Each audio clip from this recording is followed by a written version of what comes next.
Channel. आज की इस वीडियो में हम डिस्कस करेंगे कि आप कोर्स सिलेक्शन जो है वो आपने किस तरह से करनी है, और जो मोस्ट इम्पॉर्टेंट ये जो वीडियो है उन लोगों के लिए है जिनकी सप्ली है और जिनका डी ग्रेड है, ठीक है, यानी एफ़ और डी ग्रेड वालों के लिए, ठीक है।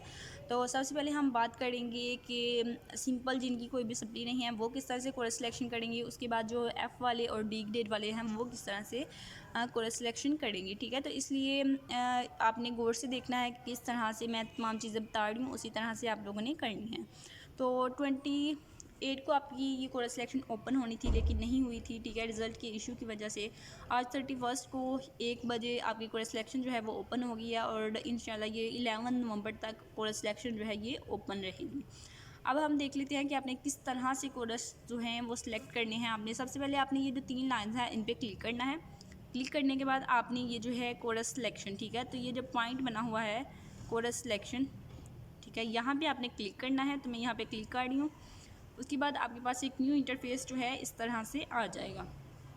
तो इस इंटरफेस में आपने चीज़ें जो हैं वो समझती हैं कि किस चीज़ का क्या मतलब है, ठीक है। तो फर्स्ट ऑफ़ ऑल यहाँ पे जो लिखी हैं 99 क्रेडिट्स, कि यहाँ पे 99 क्रेडिट लिखे हुए हैं। कौन से क्रेडिट हैं? ये अर्नड क्रेडिट हैं, यानी कि आप इस स्टूडेंट ने जिसका ये LMS है उसने इतने क्रेडिट्स जो हैं वो अर्न कर लिए हैं। यानी कि एक सब्जेक्ट के 3 क्रेडिट होते हैं, तो इट्स मीन कि इतने सब्जेक्ट्स जो हैं वो इसने लर्न कर लिए हैं जिनके क्रेडिट्स 99 हैं। तो एक सब्जेक्ट के कितने क्रेडिट्स होते हैं? 3, ठीक है, ये बात क्लियर होगी। नेक्स्ट है उसका सेमेस्टर 7 है, तो यहाँ पे आपका सेमेस्टर नंबर लिखा होगा। नेक्स्ट ये है कि क्रेडिट एग्जाम्प्टेड, ठीक है, इट्स मीन यहाँ पे 0 लिखा है, इट्स मीन इसकी कोई भी सप्ली नहीं है। नेक्स्ट क्या है कि मैक्सिमम क्रेडिट लिमिट, ये चीज़ जो है ये समझने वाली है कि इसको जो है वी वालों ने कितनी लिमिट दी है। मैक्सिमम जो लिमिट दी है क्रेडिट को चूज़ करने की वो कितनी है? 21, ठीक है। तो यहाँ पे इसकी 21 है, आपकी 21 से कम हो सकती है, 15 हो सकती है, 18 हो सकती है, 12 हो सकती है, 21 हो सकती है, ठीक है, इतनी हो सकती है आपकी क्रेडिट लिमिट्स। और जिनकी सप्ली होगी, ठीक है, उनकी जो है वो इससे 21 से कम ही होगी, ठीक है, क्योंकि ये स्टूडेंट जो है ये इसकी कोई भी सप्ली नहीं आई किसी भी सेमेस्टर में, इसलिए इसको जो है 21 की लिमिट दी गई है कि मैक्सिमम ये 7 सब्जेक्ट्स जो है वो सिलेक्ट कर सकते हैं अपने नेक्स्ट सेमेस्टर में, ठीक है। तो एक सब्जेक्ट की मैंने आपको बताया है कि कितने क्रेडिट्स होते हैं। एक सब्जेक्ट के 3 होती हैं, तो इट्स मीन 7 को हम मल्टीप्लाई करेंगे 3 से, तो कितना होता है? 21। इट्स मीन कि 7 सब्जेक्ट्स जो है ये 7 सब्जेक्ट ये स्टूडेंट जो है इस सेमेस्टर में सिलेक्ट कर सकता है। तो अब हम देख लेते हैं कि किस तरह से सिलेक्ट करनी है आप लोगों ने, ठीक है। तो आपने ये जो आपकी मैक्सिमम लिमिट होगी इसके अकॉर्डिंग आप सब्जेक्ट्स जो सिलेक्ट करेंगे। तो यहाँ पे 7 सब्जेक्ट अभी हम सिलेक्ट करेंगे आपके सामने। अब हमने देखना है कि नीचे क्या गिवन है। सबसे पहले आपको कोर्सेज़ के नेम, सब्जेक्ट के नेम गिवन है।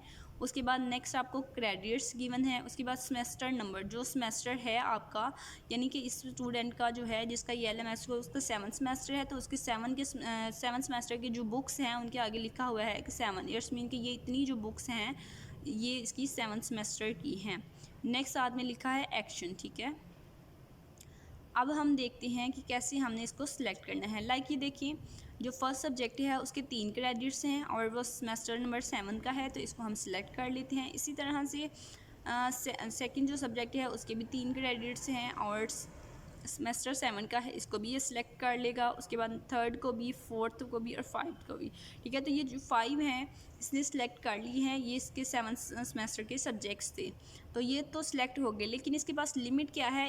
इसके पास 7 सब्जेक्ट को सिलेक्ट करने की लिमिट है। ये 7 सब्जेक्ट को सिलेक्ट कर सकते हैं, 7 से कम भी कर सकता है, इसकी अपनी मर्ज़ी है, ठीक है। तो इसने 5 जो है वो कर लिए हैं, तो ये स्टूडेंट जो है ये 6 सब्जेक्ट्स जो हैं उनको सिलेक्ट करना चाहता है, तो ये एक जो है वो 8 वाले सेमेस्टर का भी सिलेक्ट कर सकता है। तो सिलेक्ट करने के बाद इसने क्या करना है, इसने यहाँ पे सेव सिलेक्शन पे क्लिक कर देना है, तो इसकी सिलेक्शन जो है ये सेव हो जाएगी। लेकिन अब हम बात कर लेते हैं, ये वो स्टूडेंट था जो फुल पास था, जिसके कोई भी सप्ली नहीं थी, कोई डी ग्रेड नहीं था, ठीक है। अब उस स्टूडेंट की बात कर लेते हैं जिसकी सप्ली या डी ग्रेड है, ठीक है। तो जो डी ग्रेड है वो भी सेम इसी तरह से करेगा, लेकिन अगर जिस सब्जेक्ट में उसका डी ग्रेड है, अगर उस सब्जेक्ट को अगर वो अगेन दोबारा उसका पेपर देना चाहता है, नेक्स्ट सेमेस्टर में उस सब्जेक्ट को पढ़ना चाहता है, डी ग्रेड जो है उसको इम्प्रूव करके ABC लाना चाहता है, तो फिर वो स्टूडेंट जो है वो अपनी कोर्स सिलेक्शन में उस डी वाले सब्जेक्ट को सिलेक्ट कर सकता है, क्योंकि उसको वो डी वाला जिस सब्जेक्ट में उसका डी ग्रेड आया है, ठीक है, वो सब्जेक्ट भी उसको यहाँ पे शो होगा। तो अगर वो चाहे तो वो सब्जेक्ट को सिलेक्ट कर ले, तो अगर वो चाहे तो उस सब्जेक्ट को ना सिलेक्ट करे, ठीक है। अगर सिलेक्ट करेंगे नेक्स्ट सेमेस्टर में उस सब्जेक्ट को पढ़ना होगा, उसका पेपर देना होगा एज़ यूजुअल जिस तरह से दूसरे सब्जेक्ट्स को पढ़ना है। और अगर आप उसको इम्प्रूव नहीं करना चाहते डी ग्रेड को, तो उसको आप सिलेक्ट नहीं करेंगे, ठीक है। नेक्स्ट जो एफ़ ग्रेड वाले हैं उन्होंने किस तरह से करना है, उनके पास यहाँ पे जो है वो सब्जेक्ट्स शो हो रहे होंगे जिनमें उनका एफ़ आया है, और नेक्स्ट सेमेस्टर के भी कुछ सब्जेक्ट्स शो हो रहे होंगे, इसी तरह से उनकी भी एक लिस्ट बनी होगी।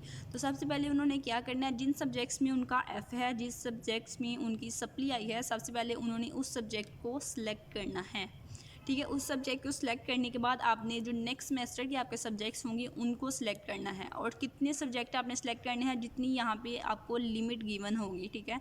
अगर आपको 15 लिमिट गिवन है, इट्स मीन कि आप 5 सब्जेक्ट्स जो हैं वो सिलेक्ट कर सकती हैं। तो उन 5 सब्जेक्ट्स में सबसे पहले आपने सप्ली वाले, अगर आपकी 2 सप्लियाँ हैं तो आपने 2 जो हैं वो सप्ली वाले सब्जेक्ट सेलेक्ट कर लेने हैं, और जो 3 आपके रह गए हैं वो आप नेक्स्ट सेमेस्टर के रख लें, ठीक है। इस तरह से आपने कोर्स सिलेक्शन जो है वो करनी है। और सिलेक्ट करने के बाद जिस तरह इस स्टूडेंट ने सिलेक्ट कर लिया है, ठीक है, तो सिलेक्ट करने के बाद स्टूडेंट ने यहाँ से सेव सिलेक्शन करनी है, ठीक है। यहाँ भी मैं आपको करके दिखा देती हूँ। सेव सिलेक्शन करने के बाद आपने क्या करना है, आपने यहाँ से, ठीक है, क्लिक हेयर पे क्लिक करना है, और जो आपने कोर्सेज सेलेक्ट किए हैं उनको आपने लोड कर लेना है। फिर आपने जाना है वहाँ पे कोर्स सिलेक्शन में, ठीक है। तो कोर्स सिलेक्शन में जाके अब आपने सेकंड वाला जो क्लिक हेयर है उस पर क्लिक करना है, ठीक है। अगेन आप उसको जो आपकी कोर्स सिलेक्शन है उसको सेव पे क्लिक करेंगे और क्लिक हेयर सेकंड भी कर देंगे, तो आपके जो कोर्सेज़ हैं वो अपडेट हो जाएंगे। इससे ये होगा कि आपके जो कोर्सेज़ हैं वो क्या हो जाएंगे, अपडेट हो जाएंगे। लाइक यहाँ पे मैं कर रही हूँ होम पे, ठीक है। तो यहाँ पे ये देखें, यहाँ पे फ़िलहाल जो है स्टूडेंट के पुराने वाले सब्जेक्ट्स जो हैं वो आ रहे हैं जो इसके 6 सेमेस्टर में थे, ठीक है। लेकिन अपडेट होने के बाद ये जो सब्जेक्ट्स हैं ये चेंज हो जाएंगे, और जो आपने न्यू सब्जेक्ट्स सिलेक्ट किए हैं वो यहाँ पे शो होने शुरू हो जाएंगे। तो उम्मीद है आपको क्लियर हो गया होगा किस तरह से आपने कोर्स सिलेक्शन करनी है, और एफ़ एंड डी ग्रेड वालों ने किस तरह से कोर्स सिलेक्शन करनी है, और जो सब सब्जेक्ट्स में क्लियर हैं, सब सब्जेक्ट्स में पास हैं, उन्होंने किस तरह से कोर्स सिलेक्शन करनी है। और एक और बात बता दूं कि ये जो कोर्स सिलेक्शन है, अगर आप इसको आज कर लेते हैं तो आप इसको कल चेंज भी कर सकते हैं, क्योंकि इसकी लास्ट डेट जो है वो 31 को ये स्टार्ट हुई है, और इसकी लास्ट डेट जो है वो 11 नवंबर तक है। इट्स मीन के लास्ट डेट से पहले पहले आप जितनी दफ़ा चाहें आप अपनी कोर्स सिलेक्शन को चेंज कर सकते हैं, लेकिन लास्ट डेट के बाद ये कोर्स सिलेक्शन जो है ये चेंज नहीं होगी, और आपका फ़ी वाउचर जो है वो जनरेट हो जाएगा।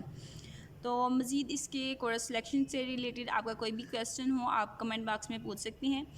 मज़ीद अपने चैनल को सब्सक्राइब करना है, चैनल के साथ अटैच हो जाना है, ताकि जैसे ही आपकी सेमेस्टर की एक्टिविटीज़ जो हैं वो स्टार्ट हों तो उसमें आपकी भरपूर हेल्प जो है वो मैं आपको प्रोवाइड करूं, और असाइनमेंट GDB क्विज़ेज़ के सॉल्यूशंस आपको प्रोवाइड करूं।